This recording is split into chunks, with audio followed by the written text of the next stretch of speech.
ಶ್ರೀಯುತ ರವಿ ಕೋಠಾರ್ಗಸ್ತಿ ಗುರುಗಳು ಎರಡು ಮಾತುಗಳನ್ನು ನಮ್ಮೊಂದಿಗೆ ಹಂಚಿಕೊಳ್ಳಬೇಕಾಗಿ ವಿನಂತಿ. ಬೆಳಗಾವಿಯಲ್ಲಿ ಇವತ್ತು ಕರ್ನಾಟಕದ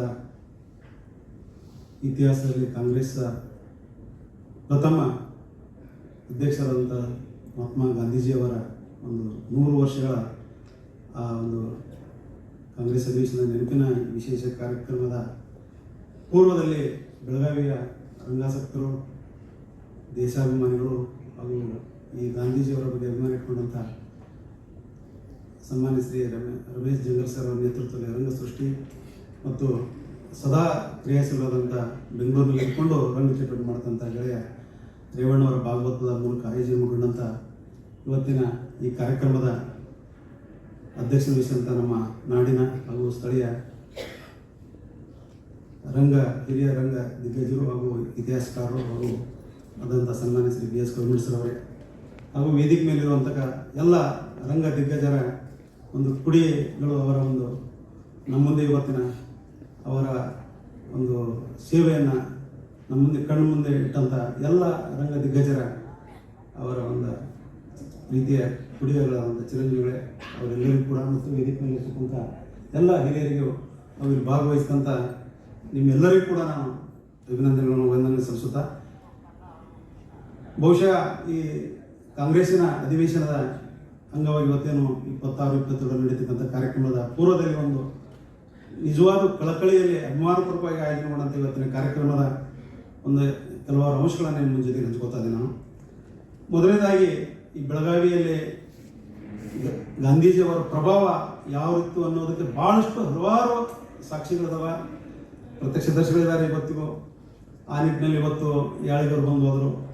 ಇಲ್ಲೇ ನಮ್ಮ ಬೆಳಗಾವಿ ಪಕ್ಕದಲ್ಲಿ ದೇವಗಿರಿ ಅನ್ನುವಂಥ ಸದಾಶಿವ ಭೋಸ್ಲೆ ಅನ್ನುವಂಥ ಗಾಂಧಿಗರ್ ಅನ್ನೋನೇ ತಮ್ಮ ಆಸ್ತಿಯನ್ನೇ ಗಾಂಧಿಗರ್ ಅಂತ ನಿರ್ಮಾಣ ಮಾಡಿ ಇವತ್ತು ಅವರು ಭಾಳ ವಯಸ್ಸಿನ ವಯೋವೃದ್ಧರಾಗಿ ಇವತ್ತು ಬಹುಶಃ ವಿಶ್ರಾಂತಿಯಲ್ಲಿದ್ದಂಗೆ ಕಾಣಿಸ್ತಾರೆ. ಬಹುಶಃ ಅವರಿರ್ಬೋದು ಅಥವಾ ಈ ಒಂದು ಅಧಿವೇಶನ ನಡೀಲಿಕ್ಕೆ ಕಾರಣಕರ್ತರಾದಂಥ ದೇಶಪಾಂಡೆ ಸರ್, ಕರ್ನಾಟಕ ಹುಲಿ ಅನ್ನೋಂಥ ದೇಶಪಾಂಡೆ ಅವರು ಇರ್ಬೋದು, ಅಣ್ಣು ಗುರೂಜಿಯವರು ಇರ್ಬೋದು, ಈ ರೀತಿ ಭಾಳಷ್ಟು ಜನರ ಒಂದು ಒಡನಾಟಿಲಿ ಬರುತ್ತೆ. ಬಟ್ ನಾನು ವೈಯಕ್ತಿಕವಾಗಿ 2001ರಲ್ಲಿ ಇವತ್ತು ಇನ್ನೊಂದು ವಿಷಯನ ತಮ್ಮ ಮುಂದೆ ಹಂಚ್ಕೋಬೇಕು. ಇವತ್ತು ಏನಾದರೂ ಕಾಂಗ್ರೆಸ್ ಭಾವಿ ದುರಸ್ತಿಗೊಂಡು ಅಭಿವೃದ್ಧಿಗೊಳ್ಳುವಂಥ ನಿಟ್ಟಿನಲ್ಲಿ ಆಗಿನ ಜಿಲ್ಲಾಧಿಕಾರಿಗಳಾದಂಥ ಡಾಕ್ಟರ್ ಅತುಲ್ ಕುಮಾರ್ ತಿವಾರಿ ಅನ್ನುವಂಥ IAS ಆಫೀಸರು, ಬಿಹಾರದವರು ಪ್ರಥಮವಾಗಿ ಬೆಳಗಾವಿ ಜಿಲ್ಲಾಧಿಕಾರಿಗಳು, ಅವರ ವೈಯಕ್ತಿಕ ಆಸಕ್ತಿ ಮತ್ತು ಆಗಿನ ಸಚಿವರಾದಂಥ ಇನಾಮದಾರ್ ಸರ್ ಅವರ, ಯಾಕಂದ್ರೆ ಅವ್ರ ಜೊತೆಯಲ್ಲಿ ಓಡಾಡಿದ್ರಿಂದ ನಾನು ಪ್ರತ್ಯಕ್ಷ ಆಗ್ತಾ ಇದ್ದಾನೆ.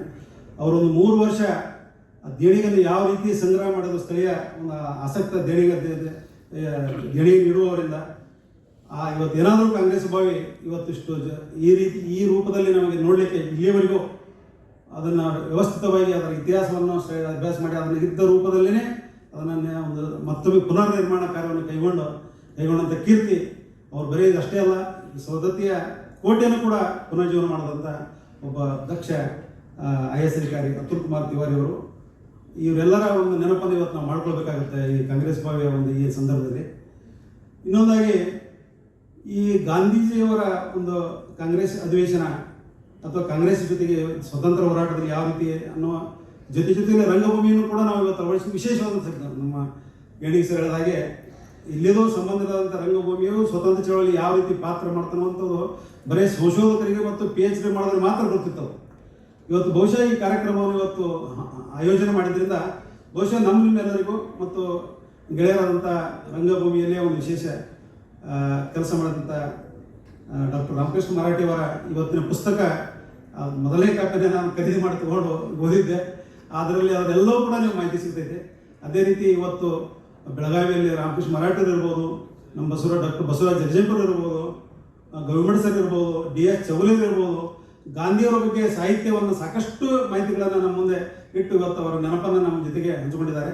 ಇವೆಲ್ಲವನ್ನು ಕೂಡ ನೋಡಿದಾಗ ಬೆಳಗಾವಿ ಗಾಂಧೀಜಿಯವರ ಒಂದು ಪ್ರಭಾವ ಬೆಳಗಾವಿ ಪರಿಸರದಲ್ಲಿ, ಬೆಳಗಾವಿಯ ಸುತ್ತಮುತ್ತಲಿನ ಪ್ರದೇಶದಲ್ಲಿ ಸದಾಶಿವ ಭೋಸ್ಲೆ ಹೇಳ್ತಾ ಇದ್ರು. ಅವ್ರ ಜೊತೆಗೆ ನಾನು ಸಾಕಷ್ಟು 2001ರಿಂದ ಅವ್ರ ಜೊತೆಗೆ ಒಡನಾಟದಾಗ ಅವರು ಅವಾಗೆಲ್ಲ ಮಾತಾಡ್ತಿದ್ರು. ಅವ್ರು ಗಾಂಧಿ ಗರ್ಭದಲ್ಲಿ ಅವ್ರು ಇಬ್ಬರೇ ಇರ್ತಿದ್ರು, ಅವರು ಮತ್ತು ಧರ್ಮಪತ್ನಿ.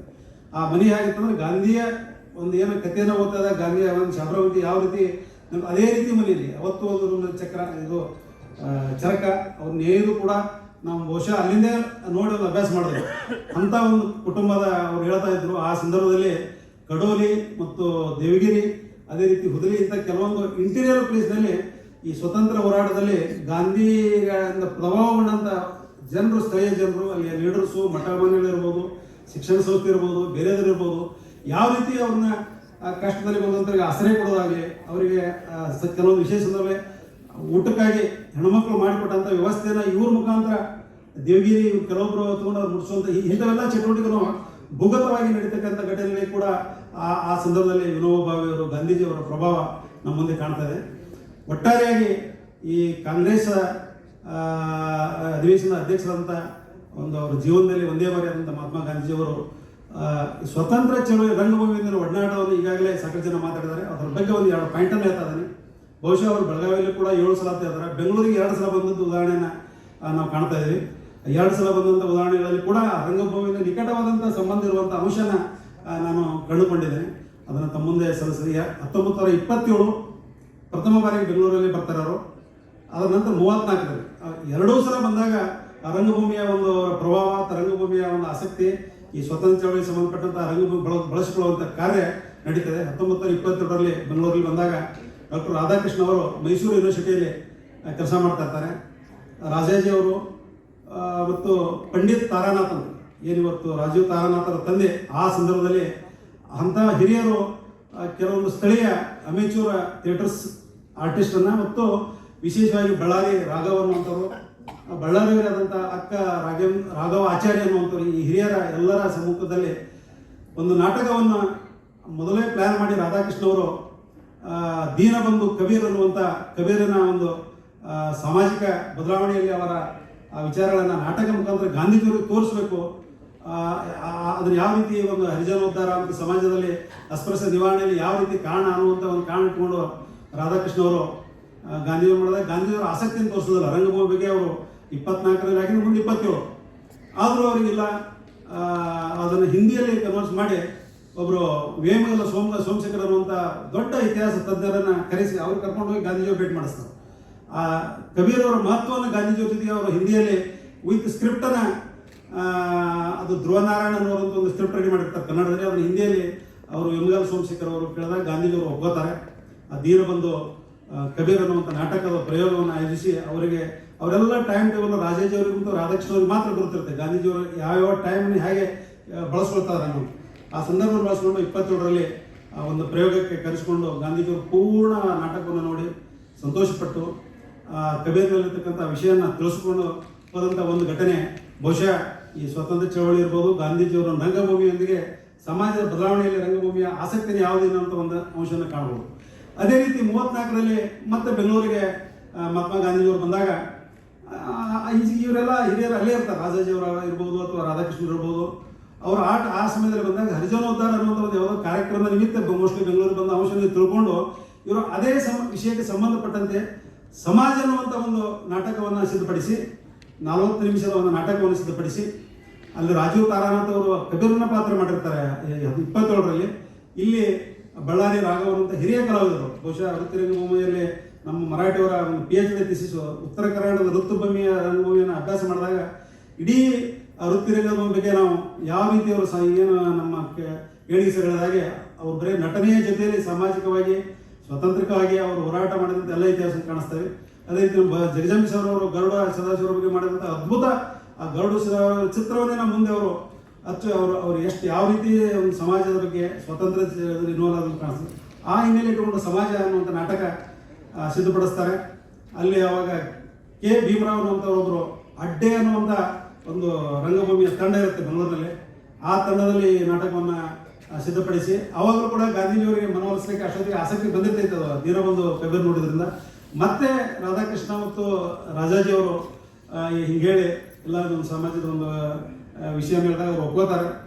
ಪೂರ್ಣ ಪ್ರಮಾಣದ ನಾಟಕ ನೋಡಿ ಆ ನಾಟಕದಿಂದ ಸಂಗ್ರಹ ಆದಂಥ 250 ರೂಪಾಯಿಗಳನ್ನು ಆ ಸಂಸ್ಥೆ ಕೆ ಭೀಮರಾವ್ ಅವರು ಮತ್ತು ರಾಜಾಜಿಯವರು, ರಾಧಾಕೃಷ್ಣವರು ಮತ್ತು ರಾಜೀವ್ ಪಂಡಿನಾಥ್ ಅವ್ರ ಜೊತೆಯಲ್ಲೇ ಗಾಂಧೀಜಿಯವರಿಗೆ ಹೋಗಿ ಆ ಫಂಡನ್ನು 250 ರೂಪಾಯಿ ಫಂಡನ್ನು ಅವ್ರಿಗೆ ಅರ್ಪಣೆಯನ್ನು ಮಾಡಿ ಆವಾಗ ಗಾಂಧೀಜಿಯವರು ಯಾವ ರೀತಿಯವರು ಈ ಹಿರಿಯರ ಪ್ರಯತ್ನದಿಂದಾಗಿ ರಂಗಭೂಮಿಯ ಬಗ್ಗೆ ಆಸಕ್ತಿ ಇರ್ಬೋದು, ರಂಗಭೂಮಿಯಿಂದ ಒಂದು ಸ್ವಾತಂತ್ರ್ಯ ಚಳವಳಿಯ ಒಂದು ಜಾಗೃತಿ ಇರ್ಬೋದು ಅಥವಾ ಸಮಾಜದಲ್ಲಿ ಒಂದು ಜಾಗೃತಿ ಮೂಡಿಸುವ ನಿಟ್ಟಿನಲ್ಲಿ ಗಾಂಧೀಜಿಯವರು ಅದ್ಭುತವಾದಂಥ ಕೆಲಸ ಮಾಡಿದ್ದಾರೆ.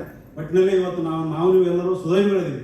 ಬಹುಶಃ 100 ವರ್ಷಗಳ ಹಿಂದಿನ ಇವತ್ತಿನ ದಿವಸನೇ ಗಾಂಧೀಜಿಯವರು ಒಂದು ನಮ್ಮ ಬೆಳಗಾವಿಯ ಒಂದು ಪವಿತ್ರವಾದ ನೆಲವನ್ನು ಸ್ಪರ್ಶ ಮಾಡಿಸಿದ ದಿನದಲ್ಲಿ ನಾವು ಗಾಂಧೀಜಿಯವರ ನೆನಪನ್ನು ಮಾಡ್ಕೊಳ್ತಾ ಆ ಸಂದರ್ಭದಲ್ಲಿ ನಾವೆಲ್ಲ ಸೇರಿದ್ದೀವಿ. ಬಟ್ ಏನು ನಮ್ಮ ಸದಾಶಿವ ಭೋಸಲೆಯವರು ಅಂತ ಏನು ಹೇಳಿದಾನೆ, ಅವರು ಜೀವಂತ ಇವತ್ತಿಗೂ ನಮ್ಮ ಜೊತೆ ಜೀವಂತ ಇದ್ದಾರೆ.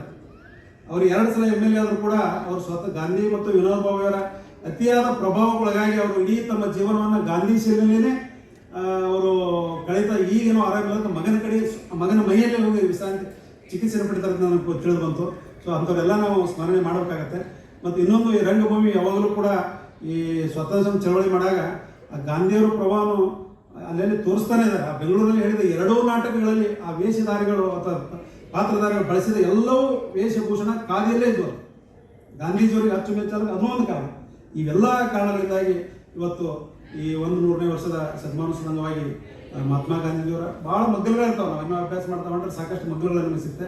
ಬಟ್ ರಂಗಭೂಮಿ ಅನ್ನೋದು ಒಂದು ಕಾನ್ಸೆಪ್ಟ್ ಬಹುಶಃ ನಮ್ಮ ಮರಾಠಿ ಸರ್ ಇರ್ಬೋದು ಅಥವಾ ಅವ್ರ ಗೆಳೆಯರು ಅಥವಾ ಜಂಗಲ್ ಸರ್, ರಮೇಶ್ ಜಂಗಲ್ ಸರು ಅವರ ಒಂದು ನಿಷ್ಕಮಲವಾದಂಥ ಸಾಂಸ್ಕೃತಿಕ ಒಂದು ಪ್ರೀತಿ ಇವತ್ತು ಬಹುಶಃ ಈ ಒಂದು ಯಶಸ್ವಿಗೆ ಕಾರಣ ಅನ್ನುವಂಥ ಒಂದು ಅಂಶ ಹೇಳ್ತಾ, ಇದಕ್ಕೆ ನಮ್ಮ ಕೈ ಕೊಡಿಸಿದಂಥ ನಮ್ಮ ಕನ್ನಡ ನಾಡಿನ ಸಾಂಸ್ಕೃತಿಕ ದಿಗ್ಗಜ ಅಥವಾ ಒಂದು ರೂವಾರಿ ಅನ್ನುವಂಥ ರೇವಣ್ಣವರು ಕೂಡ ಕೈ ಕೊಡಿಸಿ ಮತ್ತು ಯಶಸ್ವಿಗೊಳಿಸಿದ್ದಕ್ಕೆ ಮತ್ತು ನನಗೆ ಇಂಥ ವಿಶಿಷ್ಟವಾದಂಥ ಮರೆಯಲಾರದಂಥ ಒಂದು ಕಾರ್ಯಕ್ರಮದಲ್ಲಿ ಭಾಗವಹಿಸಲು ಅವಕಾಶ ಇದ್ದಂಥ 2 ಸಂಘಟನೆಯ ಮುಖ್ಯಸ್ಥರಿಗೂ ಮತ್ತು ಎಲ್ಲ ಸದಸ್ಯರುಗಳಿಗೂ ಮತ್ತು ಈಗ ಭಾಗವಹಿಸಿ ನೀವೆಲ್ಲರೂ ಕೂಡ ಭಾಳ ಒಂದು ಆಸಕ್ತಿಯಿಂದ ಮಾತನಾಡಿದ್ದಕ್ಕೆ ನಿಮ್ಮೆಲ್ಲರಿಗೂ ಕೂಡ ನಮಸ್ಕರಿಸ್ತಾ